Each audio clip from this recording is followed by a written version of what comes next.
Albert Einstein once said, "Everybody's a genius, but if you judge a fish by its ability to climb a tree, it will live its whole life believing that it is stupid."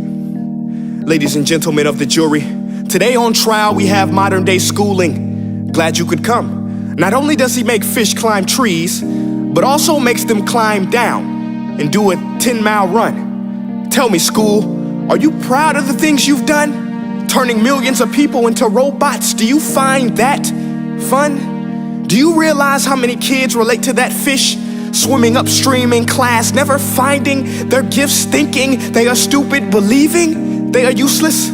Well, the time has come, no more excuses. I call school to the stand and accuse him of killing creativity, individuality, and being intellectually abusive. He's an ancient institution that has outlived his usage. So, Your Honor, this concludes my opening statement, and if I may present the evidence of my case, I will prove it. Proceed. Exhibit A. Here's a modern day phone. Recognize it? Here's a phone from 150 years ago. Big difference, right? Stay with me. Here's a car from today, and here's a car from 150 years ago. Big difference, right? Well, get this. Here's a classroom of today, and here's a class we used 150 years ago. Now, ain't that a shame? In literally more than a century, nothing has changed. Yet you claim to prepare students for the future? But with evidence like that, I must ask, do you prepare students for the future or the past? I did a background check on you and let the record show that you were made to train people to work in factories, which explains why you put students in straight rows, nice and neat, tell them sit still, raise your hand if you want to speak, give them a short break to eat, and for 8 hours a day, tell them what to think. Oh, and make them compete to get an A letter which determines product quality, hence grade A of meat. I get it. Back then, times were different. We all have a past. I myself am no Gandhi. But today, we don't need to make robot zombies. The world has progressed. And now we need people who think creatively, innovatively, critically, independently, with the ability to connect. See, every scientist will tell you that no two brains are the same. And every parent with 2 or more children will confirm that claim.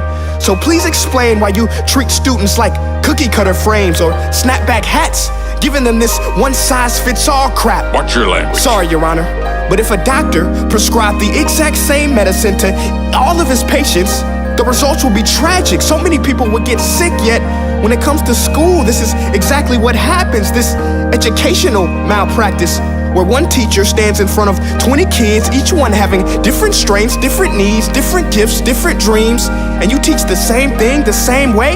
That's horrific.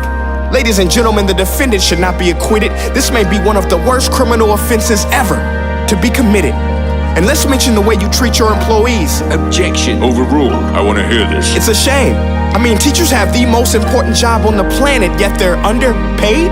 No wonder so many students are short-changed. Let's be honest, teachers should earn just as much as doctors, because a doctor can do heart surgery and save the life of a kid, but a great teacher can reach the heart of that kid and allow him to truly live. See, teachers are heroes that often get blamed, but they're not the problem. They work in a system without many options or rights. Curriculums are created by policymakers, most of which have never taught a day in their life. Just obsessed with standardized tests. They think bubbling in a multiple choice question will determine success. That's outlandish. In fact, these tests are too cruel to be used and should be abandoned, but don't take my word for it.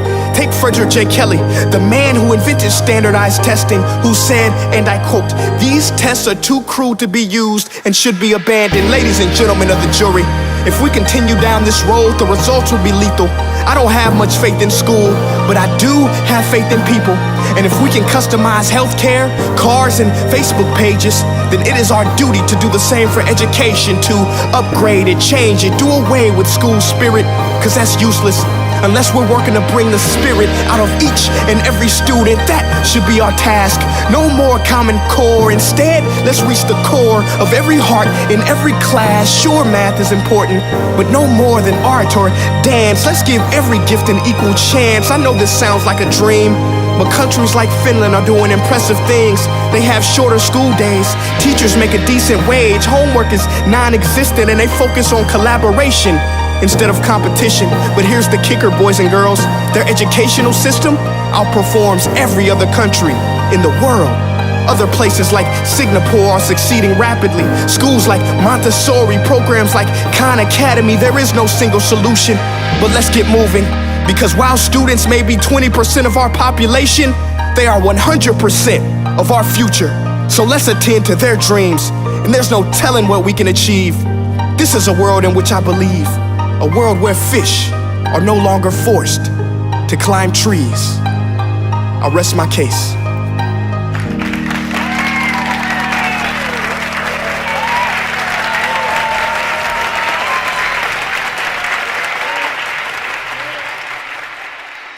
Hey guys, my name is Prince EA, and I want to say thank you so much for watching my video. But now, I want to know what you think. How can we together create a more efficient, effective, and just better future of learning? I want you to visit nestday.com/preorderthefuture and share your thoughts and ideas on the topic. Peace.